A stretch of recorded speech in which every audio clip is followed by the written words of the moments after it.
Hello students. तो हम लोगों ने अपना पहला चैप्टर पूरा कर लिया है।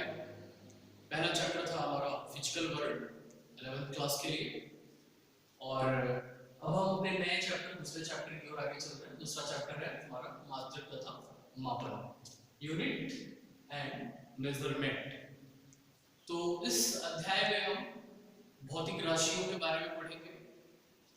भौतिक राशियों का मापन किया जाता है, क्यों मापन की आवश्यकता पड़ी, इसके बारे में पढ़ेंगे। और भौतिक राशियों के मात्रकों के विषय में पढ़ेंगे, यानी मात्रक और मापन। इस चैप्टर में हमें इन्हीं दो चीजों के बारे में पढ़ना है, भौतिक राशियों के मात्रक क्या होते हैं और भौतिक राशियों को किस प्रकार मापा जाता है। ये दो बातों पर इस चैप्टर में फोकस करेंगे। तो आइए सबसे पहले हम देखते हैं भौतिक राशि क्या होती है, क्योंकि हम भौतिक विज्ञान पढ़ रहे हैं। और भौतिक विज्ञान में पहला अध्याय हमने भौतिक जगत पढ़ा है। इस भौतिक जगत की व्याख्या करने के लिए भौतिक जगत में तमाम रहस्य हैं। इन रहस्यों को वैज्ञानिक ढंग से समझाने के लिए वैज्ञानिक तरह तरह के प्रयोग करते हैं। प्रयोग करके अंततः एक निष्कर्ष नियम या सिद्धांत के रूप में प्राप्त होता है, जिसे हम नियम या सिद्धांत कहते हैं। और फाइनली उसको सूत्रबद्ध कर दिया जाता है, फॉर्मुलेट किया जाता है। तो इस संसार में रहस्यों को समझने के लिए जिनकी आवश्यकता है वे कौन है? भौतिक राशियां। यानी भौतिक राशियां क्या है? अगर हम ऐसे कहें तो भौतिक राशियां वे कारण होंगी जिनके आधार पर इस संसार में वैज्ञानिक तमाम रहस्यों को समझने का प्रयास करते हैं। बहुत सारी भौतिक राशियां हैं, आगे हम इनके बारे में पढ़ेंगे। वैसे लिखने के लिए आप परिभाषा नोट कर सकते हैं, वे राशियां जिन्हें प्रत्यक्ष या अप्रत्यक्ष रूप से मापा जा सकता है भौतिक राशियां कहलाती हैं। यानी कि जिन्हें हम माप सकते हैं, चाहे प्रत्यक्ष रूप से मापें चाहे अप्रत्यक्ष रूप से मापें, जिन्हें माप सकते हैं उन्हें क्या कहते हैं? भौतिक राशियां कहते हैं, फिजिकल क्वांटिटीज कहते हैं। इन्हीं की सहायता से हम पूरी फिजिक्स को पढ़ते हैं। पूरी फिजिक्स में तमाम नियम सूत्र जो भी पढ़े जाते हैं भौतिक राशियों की सहायता से ही पढ़े जाते हैं। और बहुत सारी भौतिक राशियां जिनमें से कुछ आपके सामने लिखी हुई, लंबाई, द्रव्यमान, समय, बल, ऊष्मा, ताप आदि के सभी भौतिक राशियां हैं। ऐसे और भी बहुत सारी भौतिक राशियां हम पढ़ेंगे। भौतिक विज्ञान में साथ रहें, भौतिक राशियों को पढ़ते चलेंगे एक एक करके। तो ये है भौतिक राशि। अब जैसे जैसे विज्ञान ने प्रगति करी वैसे वैसे नई नई भौतिक राशियों की खोज हुई, नए नए रहस्य खोजे गए, नई नई भौतिक राशियों की खोज हुई। इसी क्रम में हम भौतिक राशियों के विषय में जानकारी इकट्ठा करते गए और विज्ञान की प्रगति के आधार पर हमें भौतिक राशियों के मापन की आवश्यकता हुई। प्राचीन काल में शुरुआत से ही मापन किया जा रहा है। पहले हमारे ऋषि मुनियों के समय में जैसे समय का मापन होता था, सूर्य की दिशा के आधार पर समय को बताया जाता था। समय के बारे में कितने प्रहर बीत चुके हैं, कितने प्रहर बीत चुके हैं, दिन के इतने प्रहर बाकी हैं। समय को ऐसे मापा जाता था। द्रव्यमान को मापने का भी तरीका था, अलग अलग तरीका था। इतना उनके यहाँ से ले लिया, इतना उनके यहाँ से ले लिया, एक बोरे में 1 बोरा, 2 बोरा, 3 बोरा, इस तरह से मापते थे। या जो भी हमारे पास रहा करता था उसके आधार पर हम द्रव्यमान का मापन करते थे। लेकिन अनुमान के आधार पर उस समय लंबाई, द्रव्यमान, समय आदि, ताप आदि को मापा जाता था। जैसे ताप का मापन करना होता था तो यदि दो वस्तुएं हैं, दोनों के ताप में ज्यादा फर्क ना हो तो हमें ये बताना दोनों में कितना ताप में फर्क होगा, कौन गर्म है कौन ठंडी है, बताना हमारे लिए बड़ा मुश्किल हो जाएगा। इसलिए इन भौतिक राशियों के यथार्थ मापन की आवश्यकता हुई, सही मापन की आवश्यकता हुई। तो वैज्ञानिक ढंग से इनके मापन के लिए वैज्ञानिक ढंग से उनके मापन को विकसित किया गया और इस कारण से हमें भौतिक राशियों के मापन की आवश्यकता होती है ताकि हम जो भी काम करना चाहते हैं वह बहुत ही एग्जैक्ट हो, बहुत ही सटीक हो। या वैज्ञानिक हमारे जो प्रयोगशाला में प्रयोग कर रहे हैं उन्हें प्रयोग करने के लिए यथार्थ मापन की आवश्यकता होगी, तभी उनका प्रयोग जल्द से जल्द सफल हो सकता है। यदि वे अनुमान के आधार पर मापन करने लगेंगे तो उन्हें प्रयोग में सफलता मिलने में बहुत ज्यादा समय लगेगा। इसलिए यथार्थ मापन की आवश्यकता होती है। तो इस तरह से मापन, भौतिक राशियों का मापन अत्यंत ही आवश्यक है। तो ये चर्चा हो गई भौतिक राशियों के मापन की आवश्यकता पर कि क्यों भौतिक राशियों का मापन आवश्यक है। दैनिक जीवन को सहज बनाने के लिए हमें भौतिक राशियों के मापन की आवश्यकता होती है। तो आगे हम बात करते हैं भौतिक राशियों का अगर हम मापन करेंगे तो मापन करने के लिए किन किन चीजों की आवश्यकता होगी। तो भौतिक राशियों की मापन करने के लिए, भौतिक राशियों को मापने के लिए दो चीजों की आवश्यकता होती है। पहली है मात्रक, भौतिक राशियों का मात्रक, और दूसरा है भौतिक राशियों का आंकिक मान। किन किन चीजों की आवश्यकता होगी? मात्रक की आवश्यकता होगी, यूनिट की आवश्यकता होगी और आंकिक मान की आवश्यकता होगी, न्यूमेरिकल वैल्यू की आवश्यकता होगी भौतिक राशियों के मापन के लिए। आइए तो देखते हैं मात्रक। मात्रक क्या है? मात्रक क्या है? बहुत सारी भौतिक राशियां हैं, हर भौतिक राशि का मात्रक है। तो मात्रक है क्या? जैसे आप जानते हो लंबाई का मात्रक मीटर है, द्रव्यमान का एक मात्रक किलोग्राम है, समय का मात्रक सेकंड है, मिनट है, घंटा है, दिन है, वर्ष है, माह है, तमाम मात्रक। तो इस तरह से हर भौतिक राशि का एक मात्रक है। तो ये मात्रक क्या है? अब देखो एक समस्या है वैज्ञानिकों के सामने कि जैसे लंबाई के मात्रक की बात करनी थी, हम एक के आधार पर सभी को समझने का प्रयास करेंगे। एक भौतिक राशि के मात्रक के आधार पर सभी भौतिक राशियों के मात्रक की आवश्यकता को समझ लेंगे। जैसे हम लंबाई को ले लें, मान लो छावनी में लंबाई का 1 मीटर, छावनी में 1 मीटर लंबाई इतनी बड़ी है, 1 मीटर इतना बड़ा है छावनी में, राइट? इतना बड़ा, यहां से यहां, ये 1 मीटर है छावनी में। अच्छा, हरैया वाले कहते हैं नहीं हमारे यहाँ 1 मीटर इतना बड़ा है, थोड़ा सा और बड़ा ले लिया उन्होंने। तो अगर हम हरैया में कपड़ा लेने जाएंगे तो हरैया में हमें 1 मीटर में ज्यादा कपड़ा मिलेगा, छावनी में 1 मीटर में कम कपड़ा मिलेगा। यही हाल अंतरराष्ट्रीय स्तर पर भी है। जर्मनी बोलेगा हमारे यहाँ 1 मीटर इतना बड़ा होता है, फ्रांस बोलेगा हमारे यहाँ 1 मीटर इतना ही बड़ा होता है। तो ये भ्रम की स्थिति पैदा हो जाएगी। इसलिए अंतरराष्ट्रीय स्तर पर मीटर, 1 मीटर को मानक मान लिया गया, एक क्षण ली गई और उस क्षण की लंबाई को मानक मान लिया गया कि आज से 1 मीटर इतना ही बड़ा होगा, चाहे वो यूएसए होगा, चाहे वो इंडिया होगा, चाहे वो पाकिस्तान होगा, चाहे चीन, जर्मनी, जापान होगा, कोई भी कंट्री होगी, हर कंट्री में 1 मीटर इतना ही बड़ा होगा। जितना बड़ा 1 मीटर आप इंडिया में देखते हो उतना ही बड़ा 1 मीटर आपको हर कंट्री में देखने को मिलेगा। तो उस 1 मीटर लंबाई को मानक बना दिया गया, यानी कि लंबाई के मात्रक, लंबाई का 1 मीटर इतना बड़ा होगा, उसको स्टैंडर्ड बना दिया गया, मानक बना दिया गया और उसी के आधार पर अन्य लंबाइयों को मापा जाएगा। इस तरह से लंबाई का मात्रक चुना गया।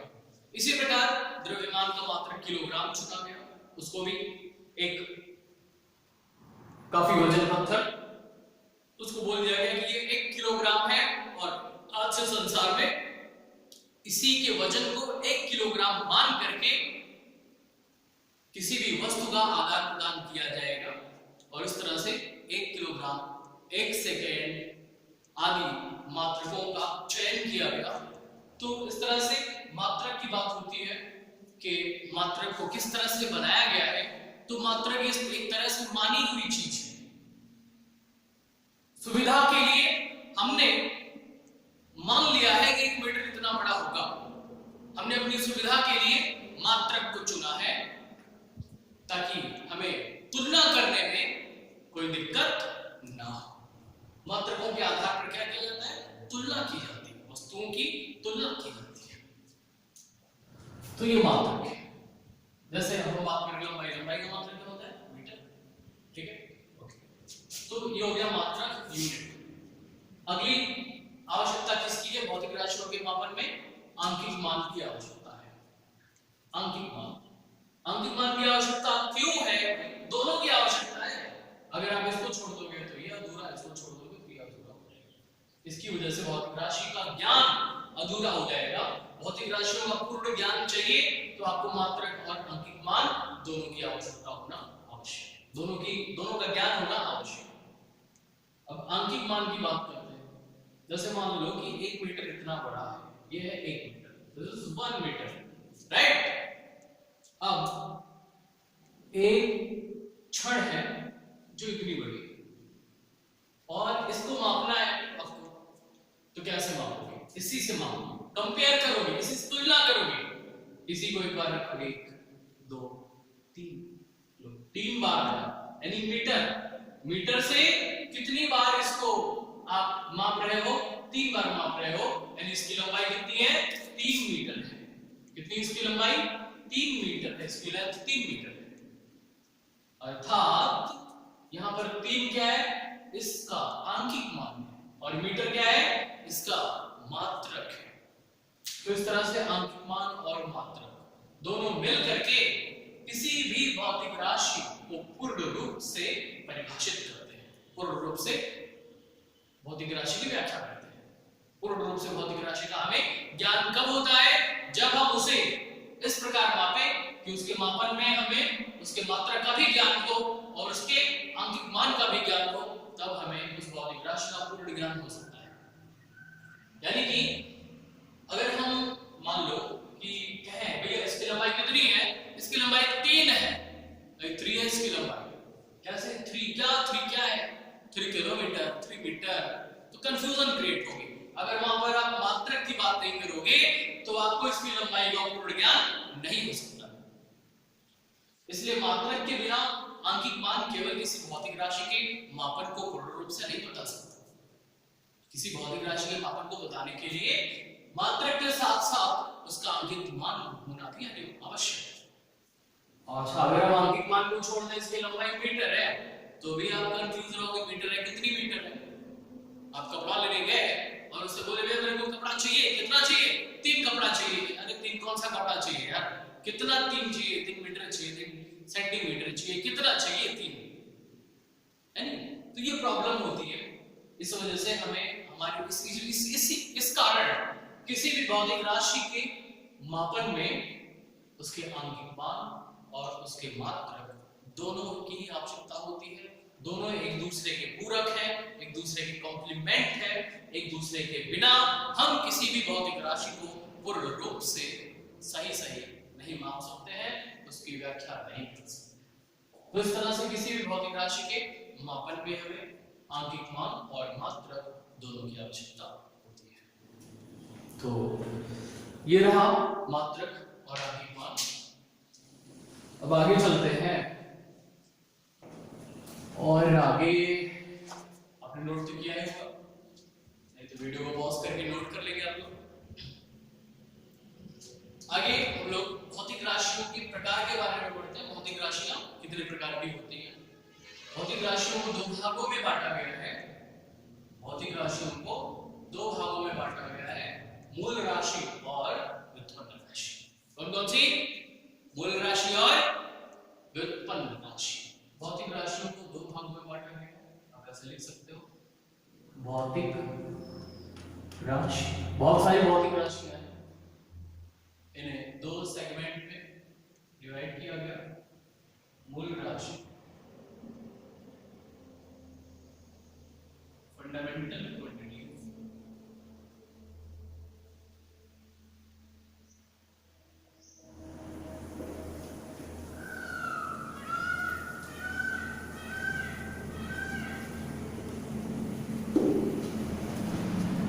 और दूसरी व्युत्पन्न राशि,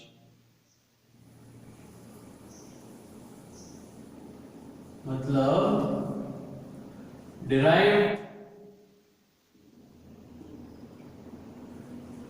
quantities. Okay, fundamental and derived quantities, दो तरह की भौतिक राशियां होती हैं। अब देखो, भौतिक विज्ञान में बहुत सारी राशियां हैं, बहुत सारी राशियां, उन्हीं में से कुछ मूल है और कुछ व्युत्पन्न राशि। अब भौतिक विज्ञान को पढ़ने के लिए हमें तमाम तरह की भौतिक राशियों की आवश्यकता है, लेकिन इस भौतिक राशियों में कुछ राशियां ऐसी हैं जो आपस में मिल करके अलग अलग भौतिक राशियों का निर्माण करती हैं और एक दूसरे पर निर्भर होती हैं, एक दूसरे पर डिपेंड करती हैं। मगर कुछ भौतिक राशियां हैं जो किसी पर निर्भर नहीं करती हैं। तो ऐसी मूल राशियां किसे कहते हैं? वह भौतिक राशियां जो स्वतंत्र होती हैं, किसी दूसरे पर निर्भर नहीं करती है। जैसे ए से लेकर जेड तक ABCDEFGH A to Z, क्या ए बी पर डिपेंड करता है? क्या बी से ए को बनाया जा सकता है? क्या बी को ए कहा जा सकता है? क्या बी से ए बन सकता है? नहीं। 1 2 3 4 ये सब क्या है? एब्सोल्यूट है, फंडामेंटल है। उसी तरह से भौतिक विज्ञान में भी कुछ मूल राशियां हैं जिनकी सहायता से अन्य राशियों को उत्पन्न किया जाता है, लेकिन ये आपस में एक दूसरे से या ये आपस में किसी भी अन्य की सहायता से इन्हें उत्पन्न नहीं किया जा सकता। किसी भी अन्य भौतिक राशियों की सहायता से जो राशियां नहीं उत्पन्न की जा सकती हैं, जो किसी भी दूसरे भौतिक राशि पर निर्भर नहीं कर सकती, जो किसी भी दूसरे भौतिक राशि से जिसकी तुलना नहीं की जा सकती, ऐसी राशियों को मूल राशि कहते हैं। तो सवाल की बात, आप मेरी बातों को नोट कर लीजिएगा। मूल राशि किसे कहते हैं? वह भौतिक राशि जिन्हें किसी अन्य भौतिक राशि की सहायता से उत्पन्न नहीं किया जा सकता, अर्थात जो किसी अन्य भौतिक राशि पर निर्भर नहीं करती है अथवा जो स्वतंत्र होती है, उन्हें मूल राशि कहते हैं। तथा इन राशियों के मात्रकों को मूल मात्रक कहते हैं। शायद आप मेरे स्टेटमेंट को नोट कर पाएंगे और आप अपने नोट्स में मूल राशि की इसी तरीके से डेफिनेशन लिख लीजिएगा। तो मूल राशियां वह हैं जिन्हें हम किसी दूसरे की सहायता से उत्पन्न नहीं कर सकते हैं, और मूल राशियों के मात्रकों को क्या कहा जाता है? मूल मात्रक कहा जाता है। चलिए हम मूल राशियों को पूरी तरीके से पढ़ते हैं। तो कुल भौतिक राशि में, भौतिक विज्ञान में कितनी मूल राशियां हैं? वैसे तो कहा जाता है 7 मूल राशियां हैं भौतिक विज्ञान में। अच्छा, भौतिक विज्ञान में कई प्रकार के खंड हैं, राइट? जैसे यांत्रिकी हो गया, क्या हो गया? यांत्रिकी हो गया, राइट? यांत्रिकी, मैकेनिक्स। यांत्रिकी में 3 मूल राशियां हैं। कौन कौन? लंबाई, द्रव्यमान और समय। लंबाई, द्रव्यमान और समय, लेंथ, मास एंड टाइम। ये 3 मूल राशियां हैं यांत्रिकी में, और इनके मात्रकों को मूल मात्रक कहते हैं। लंबाई का मूल मात्रक क्या होता है? मीटर। द्रव्यमान का मूल मात्रक क्या होता है? किलोग्राम। समय का मूल मात्रक क्या होता है? सेकेंड। ओके, ये यांत्रिकी में यूज होने वाली मूल राशि है। अब आगे, वैद्युत चुंबकत्व में एक मूल राशि का प्रयोग होता है। वैद्युत चुंबकत्व में एक मूल राशि, वो है वैद्युत धारा, या वैद्युत धारा की प्रबलता भी कह सकते हैं आप, और इसका मात्रक क्या होता है? Ampere, right? इसी प्रकार ऊष्मागतिकी, ऊष्मागतिकी में, ऊष्मागतिकी, थर्मोडायनामिक्स, ऊष्मागतिकी में एक मूल राशि है ताप। इसका मात्रक क्या होगा? केल्विन। ओके स्टूडेंट्स, इसी प्रकार प्रकाशिकी, अगला सेगमेंट है प्रकाशिकी, राइट, ऑप्टिक्स। इसमें एक मूल राशि का इस्तेमाल होता है जिसे हम ज्योति तीव्रता कहते हैं, और इसका मात्रक होता है कैंडेला। तो इस तरह से भौतिक विज्ञान में 6 मूल राशियां हैं।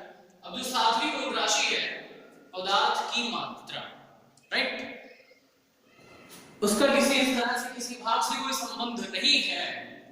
पदार्थ की मात्रा ये भी एक तरह से द्रव्यमान को ही रिप्रेजेंट करता है। पदार्थ की मात्रा, इसका मात्रक क्या होता है? मोल। जब वैज्ञानिकों के सामने तमाम असुविधाएं होने लगी छोटे छोटे द्रव्यमानों के मापने में, तब इस प्रकार की मूल राशि के बारे में संकल्पना प्रस्तुत हुई और पदार्थ की मात्रा को एक नई मूल राशि बनाया गया। इसका मात्रक क्या होता है? मोल होता है। तो सौभाग्य एक बात कि भौतिक विज्ञान में कुल 7 मूल राशियां हैं, जिसमें से 3 यांत्रिकी में, एक वैद्युतचुंबकत्व में, एक ऊष्मागतिकी में, एक प्रकाशिकी में और एक पदार्थ की मात्रा। 7 मूल राशियों के आप नाम ले सकते हैं: लंबाई, द्रव्यमान, समय, वैद्युत धारा, ताप, ज्योति तीव्रता और पदार्थ की मात्रा। ओके, इनके मात्रकों को मूल मात्रक कहा जाता है। जैसे लंबाई का मूल मात्रक मीटर, द्रव्यमान का मूल मात्रक किलोग्राम, समय का सेकंड, वैद्युत धारा का एम्पीयर, ताप का केल्विन, ज्योति तीव्रता का कैंडेला, पदार्थ की मात्रा का मूल मात्रक मोल होता है। तो इस तरह से ये 7 मूल राशियां हैं जिनके आधार पर हम क्या करते हैं? भौतिक विज्ञान में सभी प्रकार की भौतिक राशियों का निर्माण करते हैं। सभी प्रकार की भौतिक राशियों के बारे में पढ़ते हैं। यही 7 मूल हैं जिनको आपस में एक दूसरे से विभिन्न प्रकार से मिलकर के अलग-अलग भौतिक राशियों का निर्माण करते हैं। अन्य जो भौतिक राशियां हैं वे इन्हीं से मिलकर के बनी हुई होती हैं। तो ये 7 मूल राशि है। अच्छा, इनके अलावा 2 और मूल राशियां हैं जिन्हें हम पूरक मूल राशि कहते हैं। क्या कहते हैं? पूरक मूल राशि कहते हैं। आप लिख लीजिएगा इसी के नीचे लिखिएगा एक हेडिंग, पूरक मूल राशि। तो पूरक मूल राशि यानी इनके अलावा 2 मूल राशियों को और कॉम्प्लीमेंट लेना पड़ा जिनकी जरूरत पड़ी, जिन्हें हम कहते हैं कोण और घन कोण। तो कोण और घन कोण ये क्या है? ये दोनों पूरक मूल राशियां हैं। कोण का मात्रक होता है, क्या होता है? कोण का मात्रक रेडियन। कोण का मात्रक होता है रेडियन और घन कोण का मात्रक स्टेरेडियन। आप नोट्स बनाते रहिएगा साथ में। तो कोण का मात्रक रेडियन और घन कोण का मात्रक स्टेरेडियन होता है, राइट? ओके, आपने कंप्लीट नोट कर सकते हैं आप इसको।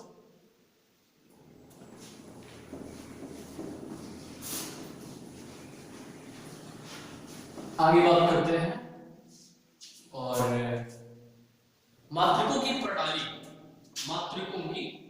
की बात करते हैं। मात्रकों की प्रणाली, राइट? मात्रकों की प्रणाली यानी कि भाई प्रथा, एक तरह से मात्रकों को मापने की कौन सी प्रथा है हमारे यहाँ, हम किन तरीके से मात्रकों को माप सकते हैं। तो मात्रकों के मापने की एक प्रणाली है सीजीएस प्रणाली या सीजीएस सिस्टम, राइट? सीजीएस पद्धति आप हिंदी में लिख सकते हैं। इसमें बस इतने, C for centimetre, G for gram, S for second, यानी कि यदि द्रव्यमान को यदि लंबाई को सेंटीमीटर में, द्रव्यमान को ग्राम में व समय को सेकंड में मापा जाए तो इस पद्धति को सीजीएस पद्धति कहते हैं। यानी कि यांत्रिकी में यदि लंबाई को सेंटीमीटर में, द्रव्यमान को ग्राम में व समय को सेकंड में मापा जाए तो मात्रकों के मापन की यह पद्धति सीजीएस पद्धति कहलाती है। आप इसी तरीके से नोट्स बना लीजिए। दूसरी पद्धति है एमकेएस पद्धति, एमकेएस सिस्टम, राइट? ये क्या है? एमकेएस सिस्टम क्या है? तो मात्रकों के मापन की वह पद्धति जिसमें द्रव्यमान को मीटर में, मात्रकों के मापन की वह पद्धति जिसमें लंबाई को मीटर में, द्रव्यमान को किलोग्राम में और समय को सेकंड में मापा जाए, तो यह पद्धति क्या कहलाएगी? एमकेएस पद्धति कहलाएगी। तीसरी पद्धति है एफपीएस पद्धति, एफपीएस सिस्टम। बहुत ज्यादा टाइम नहीं वेस्ट कर रहा है। यदि लंबाई को फीट में, द्रव्यमान को पाउंड में और समय को सेकंड में मापा जाए, तो मात्रकों के मापन की यह पद्धति या सिस्टम एफपीएस सिस्टम, एफपीएस पद्धति कहलाता है।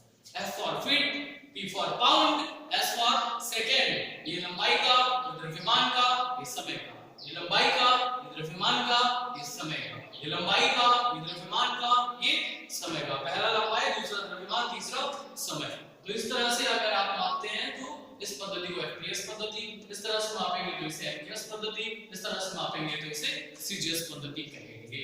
और सबसे लास्ट सिस्टम है, इसे हम एसआई सिस्टम ऑफ यूनिट कहते हैं।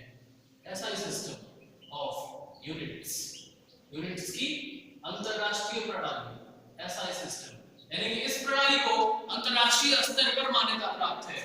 मात्रकों के मापन की वह पद्धति, मैं यहां लिख रहा हूं एसआई सिस्टम, शायद नीचे दिख नहीं रहा होगा आप लोगों को। एसआई सिस्टम चौथा है एसआई सिस्टम। तो मात्रकों के मापन की वह पद्धति जिसमें लंबाई को मीटर में, द्रव्यमान को किलोग्राम में, समय को सेकंड में, ताप को केल्विन में, वैद्युत धारा को एम्पियर में, पदार्थ की मात्रा को मोल में, ज्योति तीव्रता को कैंडेला में मापा जाए, तो वह पद्धति क्या होगी? एसआई सिस्टम होगी। यानी कि एसआई सिस्टम में सभी मूल राशियों को मापने की पद्धतियों के बारे में चर्चा की जाती है। लंबाई, द्रव्यमान, समय, okay, length, mass, time, temperature, current, luminous, intensity, amount of matter।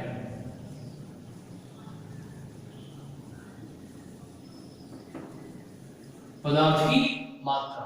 तो इन सभी को, लेंथ को मीटर में, मास को किलोग्राम में, टाइम को सेकंड में, टेम्परेचर को केल्विन में, करंट को एम्पियर में, ल्यूमिनस इंटेंसिटी को यानी कि ज्योति तीव्रता को कैंडेला में, अमाउंट ऑफ मैटर को, पदार्थ की मात्रा को मोल में मापा जाए, तो ये सिस्टम क्या होगा? एसआई सिस्टम होगा, राइट। तो इस तरह से ये मात्रकों के मापन की प्रणाली है। अब नोट्स बना लीजिएगा, जल्दी से जल्दी नोट्स बनाते रहिए। और अब हम आगे बात करते हैं व्युत्पन्न राशियों के विषय में। व्युत्पन्न राशियां क्या होती हैं? व्युत्पन्न राशि, ओके। तो व्युत्पन्न राशियां क्या है, इनकी डेफिनेशन आप नोट करिएगा। वह भौतिक राशियां जो मूल राशियों की सहायता से उत्पन्न की जाती है उन्हें व्युत्पन्न राशियां कहते हैं। यानी जिन भौतिक राशियों को व्युत्पन्न राशियों की जिन भौतिक राशियों को मूल राशियों की सहायता से उत्पन्न किया जाता है उन्हें व्युत्पन्न राशि कहते हैं। जैसे चाल, राइट, त्वरण, बल, कार्य, ऊर्जा, ये सभी क्या है? व्युत्पन्न राशि। चाल बराबर क्या होता है? दूरी बटा समय। त्वरण बराबर क्या होता है? वेग परिवर्तन बटे समयांतराल। बल बराबर क्या होता है? F = ma। द्रव्यमान गुणे त्वरण। कार्य बराबर क्या होता है? सिंपली बल गुणे विस्थापन, आप इसको बोल सकते हैं। ऊर्जा कई प्रकार की होती है, जनरली ऊर्जा भी एक तरह से क्या है? कार्य ही है, कार्य का ही रूप है। तो इस तरह से ये सभी देखो, आप इनके मात्रकों को, व्युत्पन्न राशि के मात्रकों को क्या कहते हैं? व्युत्पन्न मात्रक। व्युत्पन्न राशि की परिभाषा और मात्रक। वह भौतिक राशियां जिन्हें मूल राशियों की सहायता से उत्पन्न किया जाए, लंबाई, द्रव्यमान, समय, ताप आदि की सहायता से उत्पन्न किया जाए, उन्हें व्युत्पन्न राशियां कहते हैं। और व्युत्पन्न राशियों की मात्रकों को व्युत्पन्न मात्रक कहते हैं। डिराइव्ड क्वांटिटी और डिराइव्ड यूनिट कहते हैं। जैसे 4 बराबर दूरी बटा समय, इसका मात्रक, दूरी का मात्रक क्या होता है? मीटर होता है। लंबाई का मात्रक मीटर, समय का मात्रक सेकंड। तो इस तरह से 4 का मात्रक मीटर पर सेकंड। ये क्या है? एक व्युत्पन्न मात्रक है जो लंबाई और समय के द्वारा व्युत्पन्न किया गया है। इस तरह से त्वरण का मात्रक होता है मीटर पर सेकंड स्क्वायर, राइट। बल का मात्रक होता है किलोग्राम मीटर पर सेकंड स्क्वायर। ऊर्जा का मात्रक भी होता है, कार्य का मात्रक भी होता है।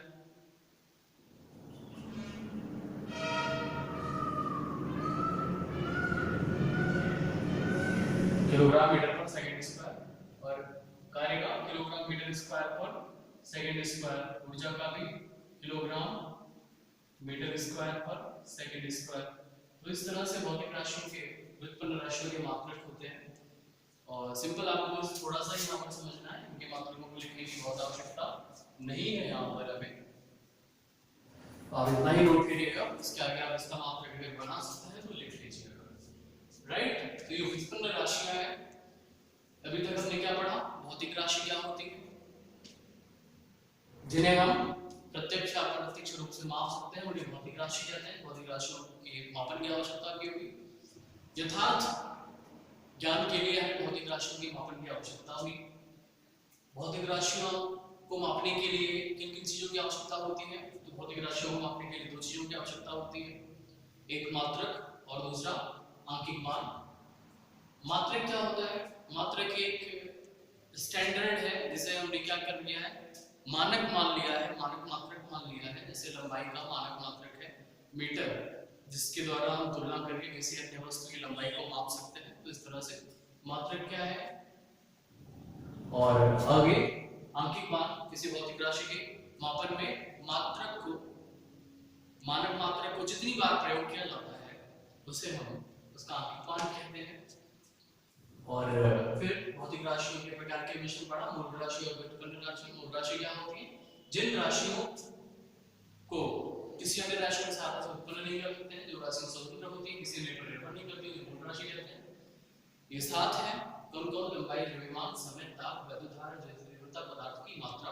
इनके मात्रकों को मूल मात्रक कहते हैं। 2 और मूल मात्रक हैं जिन्हें मूलक मूल मात्रक कहते हैं, कोण और घनकोण। इनके मात्रक, कोण का मात्रक रेडियन और घनकोण का मात्रक स्टेरेडियन होता है। और नेक्स्ट फिर हमने पढ़ा मात्रकों के मापन की प्रणाली। मात्रकों के मापन की 4 प्रणाली है, सीजीएस प्रणाली, एमपीएस प्रणाली, एफपीएस प्रणाली, एसआई प्रणाली। और फिर व्युत्पन्न राशि, वे भौतिक राशियां जो मूल राशियों की सहायता से उत्पन्न की जाती हैं, उन्हें व्युत्पन्न राशियां कहते हैं। तथा इन राशियों के मात्रकों को व्युत्पन्न मात्रक कहते हैं। जैसे चाल, त्वरण, बल, कार्य।